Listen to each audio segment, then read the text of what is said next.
Every year, this paper mill in Kent recycles 180,000 tonnes of office waste paper, 14% of the amount produced across the UK. When Paul Mahoney came on shift, it was his job to work on the repulper machine, which turns dried waste back into pulp, ready to be made into paper. Started her up and cut the bales, went in,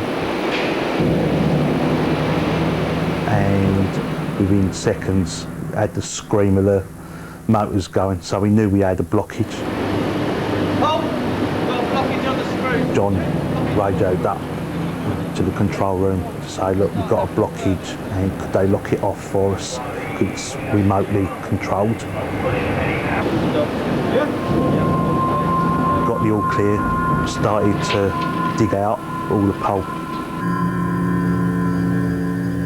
There was a breakdown in communication between Paul's workmate and the control room. What happened next had disastrous consequences. Before I knew it, it had started up. Felt my arm break. So initial reaction, oh, I'll break my arm. Oh, great, you know, that's all I need. And then realising that my arm wasn't there at all. I felt really in shock, you know, more than pain. My brain just did not have time to sort of like say, that hurts. I'd realised I'd gone through an artery and I knew it was a matter of life and death. With the severed artery, Paul was in danger of bleeding to death. As he staggered away from the machine, his workmate alerted everyone in the plant. Darren Carpenter rushed to help.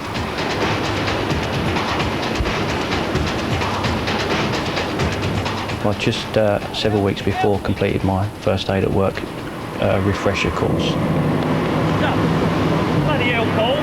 And it was still at the forefront of my mind, the training that I'd received. And the thing about first aid is the first few minutes are vital.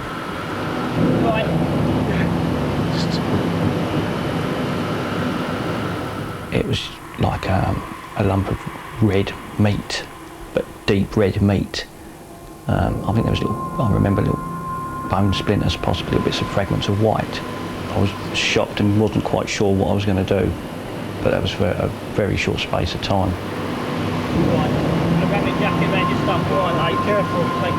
Took my jacket off and wrapped it around the stump, and then clenched a fist and put it into his armpit as hard as I could to stem the flow of blood.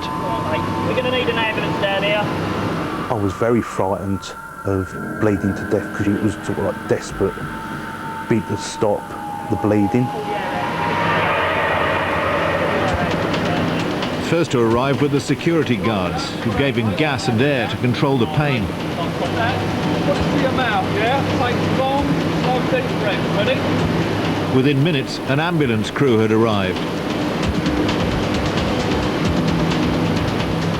They wanted to remove the jacket that I put around the stump.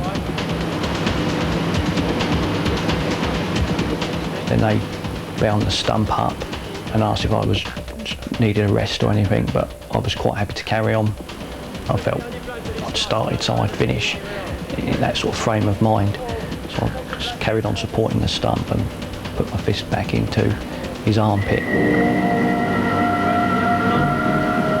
Meanwhile, Paul's workmates asked the control room to run the machine backwards very slowly to see if they could retrieve his arm. They knew they was close to it when they saw the white pulp, the paper pulp, with like stains of blood on it, so they knew they was getting close. Then I believe it sort of just basically fell out.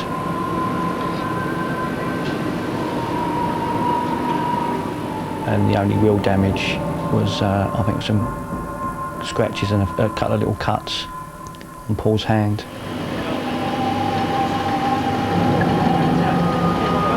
I do remember sort of like screaming out saying, keep it away from me, you know. I had sort of like horror movie scenes, you know, of it sort of like getting up and crawling around on the floor.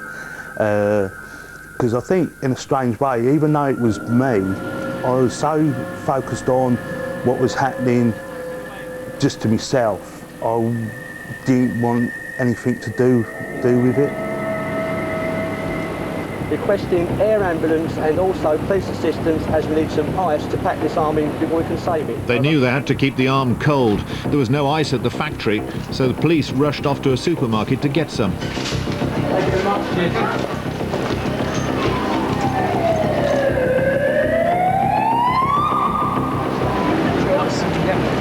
If Paul's arm was to be saved, he needed specialist medical treatment fast. The quickest way to get him to hospital was by air ambulance.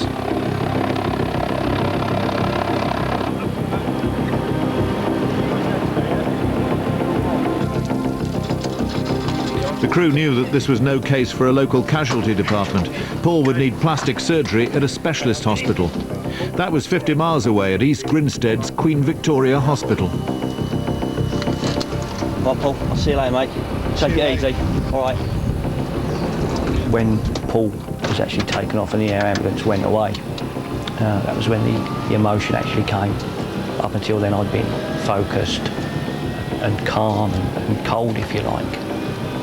And once he went, then I think the whole gravity of the situation hit me. And that's when I sort of broke down and had a cry.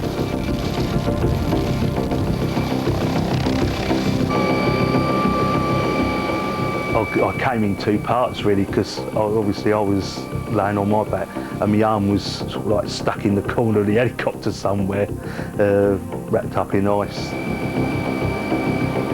To get him there meant flying through Gatwick airspace, but as this was a life-saving mission, special clearance was given. Paul arrived in hospital within 2 hours of the accident.